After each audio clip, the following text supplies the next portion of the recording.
Good Thursday evening. I'm Wright Gazzo here in the WTOC newsroom. We are live right now for our 8 o'clock digital update. We are on all of our digital platforms as well as our website and our app. So thank you so much for joining us. We begin tonight with an update to a story we've been following now for several weeks, particularly Dow Kennedy out in Montgomery and Candler counties. More charges could be on the way for a woman accused of keeping hundreds of dogs in filthy living conditions in both Montgomery and Candler counties. Angela Powell is currently free on bond tonight on the charges in Candler County. Our Dow Kennedy went to Montgomery County to get the latest on that case. He has the story. This yard offers a stark contrast to what it looked like and sounded like just a few days ago. Authorities here in Montgomery County say the dogs may be gone, but the case against the owner is not.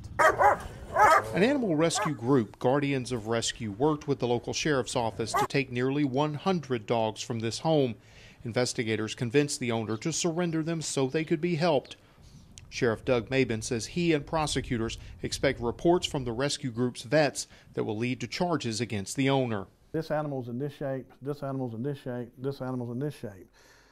You may have a charge on this animal. You may not have anything that this dog had.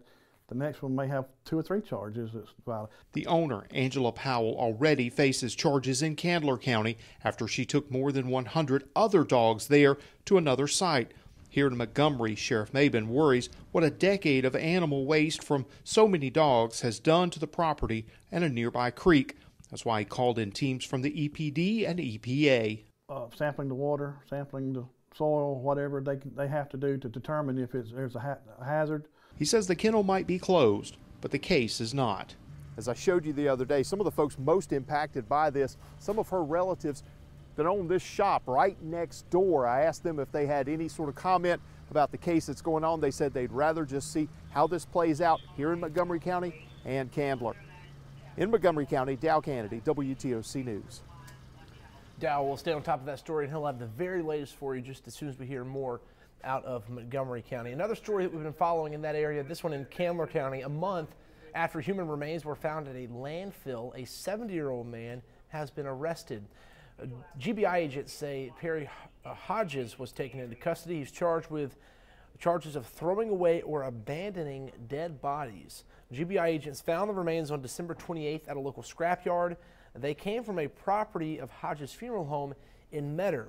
The GBI report says the remains have been identified as Teresa McLaren, Leroy Dixon, and Mamie Fredericks. They believe that all 3 of them have been dead for more than 25 years. So a pretty significant update now. We have learned the identities of those bodies as well as now learning that somebody is in custody for that. So we'll stay on top of that story for you as well. An interesting story here in Effingham County. You might need to get out your phones for this if you're not watching on your phones, and head to the App Store if you live in the county, because there's a pretty cool app that you can download that could really help law enforcers, and they unveiled the plans for this plan today. It's called Tip 411. The app is designed to help you better connect to law enforcement, help you find information, view alerts, and submit anonymous tips. It is now available to download in your App Store. Here's the sheriff talking a little bit about it. You know, there's a lot more eyes and ears out there other than just the deputies and law enforcement that can give us information. It allows the residents to not only submit tips, but access agency alerts. We have a crime mapping program that's on it. You can see when we do any alerts, they'll go out. It'll go out on the Tip 111 program as well as Facebook and Twitter.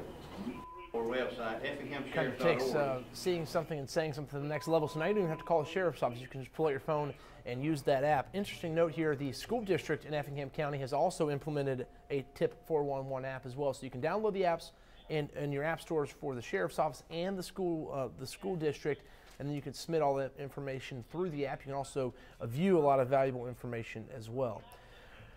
Get ready for some great food prices, great food and great prices really in Savannah for the next 24 days. It's a restaurant week, kind of a first of its kind here in Savannah. It's the first ever Eat It and Like It restaurant week, so it's different than the normal Savannah restaurant weeks.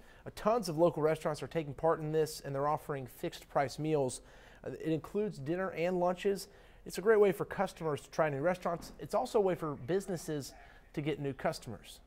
It's a great way to try some of those restaurants that you may not be able to afford at regular points during the year. Get to try all of their stuff. January is a slow time of the year.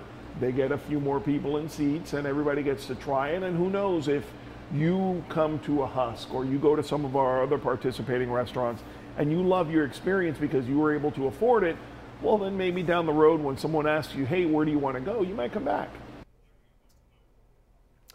That was Jesse Blanco there speaking. Don't forget, you can always catch his cooking shows on Sunday mornings right here on WTOC called Eat It and Like It. We've also posted a link where you can find out the restaurants that are taking part, when you need to go, and what time you can go, and all of that good information. And once again, that is on WTOC.com.